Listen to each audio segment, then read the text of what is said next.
Doctor बघा ना, मला ना हॅपी वाटतं ना सॅड वाटतं, ना एखाद्याबद्दल प्रेम वाटतं ना एखाद्याबद्दल द्वेष वाटतो. आजकाल असं वाटायला लागलंय की मी भावना शून्य झालोय. आणि लाईफमध्ये गोष्टी हॅपनिंग होत असतात, एक्साइटमेंटही होते किंवा अशा काही दुःखाच्या गोष्टीही होतात, पण मला स्वतःला काही जाणवत नाही. आणि मग मी त्याला सांगितलं की याला इमोशनल नमनेस म्हणतात. ज्यावेळेस आपला ब्रेन हा ओव्हरलोड होतो, म्हणजेच आपल्या मेंदूवर ताण जास्त वाढतो, त्यावेळेस तो या इमोशन्स पासून डिस्कनेक्ट होतो.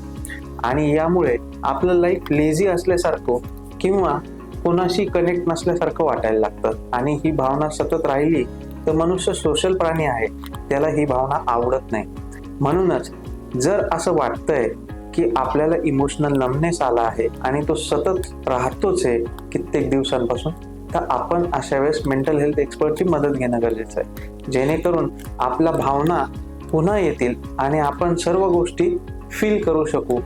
नॅचरल हॅपीनेस असेल किंवा सॅडनेस असेल, दोन्हीही. थँक्यू.